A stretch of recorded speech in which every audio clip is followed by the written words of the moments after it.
Hey everyone, it's Lexi. In today's video I'm going to be sharing with you all the books that I ended up reading in the month of September.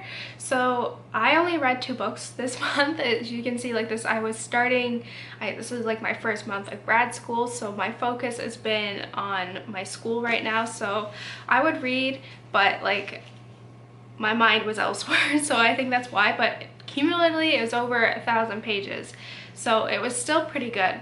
I did read technically a lot of pages, just not a lot of books. But so yeah, without further ado, let's get started. So the first book that I read was one that took me a month to read. Like, holy smokes, usually books do not usually take that long for me to read, and it was The Winter's Kiss by Rutkoski, and this is the concluding novel in the Winter's trilogy, and it's about a girl named Kestrel who whose father is this really big general for her nation, I guess, and her country kind of went in and kind of overpowered the other country that was there, and it's kind of revolved in slavery, and she ends up buying a slave named Aaron, and it takes off from there. So I really like this conclusion. I feel for me in particular, the first book, I didn't really know the direction, I didn't really understand the purpose of this novel, this series, but then once the second book kind of started, you could see where the plot was going and how it was progressing and all that. So it was really neat to see. So this was kind of the concluding novel, and I gave it a 4 out of 5 stars. I thought it was really good. I don't want to go too much away, but I know if you're interested in reading this, just know the first one, there really isn't much kind of to it until the last quarter of the book, so just be warned. But the second book is very political and all that, so this is kind of different than what we typically see in YA, where the main protagonist is kind of uses her strength and all that. But Kestrel, she is strong, but she relies more on her her smarts, I guess you could say. She's always 2 or 3 steps ahead of the people around her, and I really love this. So this book was a really good conclusion, even though don't be fooled, it took me a month, but I think that was because I had moving and all that and starting grad school, so that's why. But it was still, I really enjoyed it. And then lastly, I read Empire Storms by Sarah J. Maas, and this is the 5th book in the Throne of Glass series.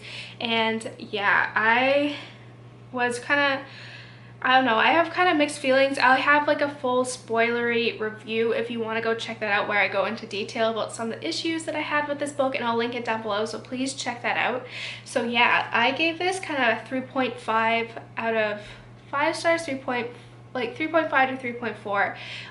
I did enjoy it. I feel the biggest issues that I have is how, if you compare this to the first kind of novel, how compare it to the first 2 books, how different the storyline is, and kind of the world building, and how there's still a lot of plot holes that I still don't understand. They try to explain it in here, but it still doesn't make sense.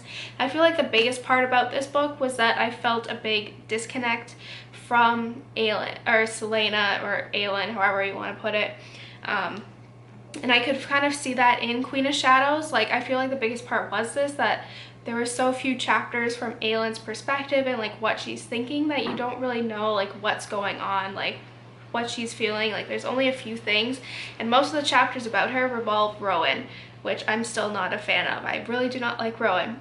But yeah, that's the biggest thing. I feel Aelin's off in her own little world, and this kind of revolves around the side characters more. The side characters kind of build the story, so I feel that's kind of weird to see, kind of that shift in the series where it's static with Aelin. There's nothing really there.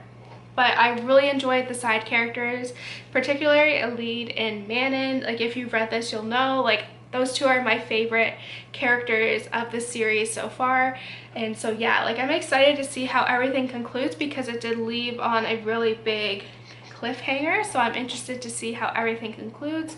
So hopefully next year when this comes out, or the last one comes out, oh. So that's it, guys. I hope you enjoyed this video. Let me know in the comments below what you felt about these books and what your thoughts and opinions are.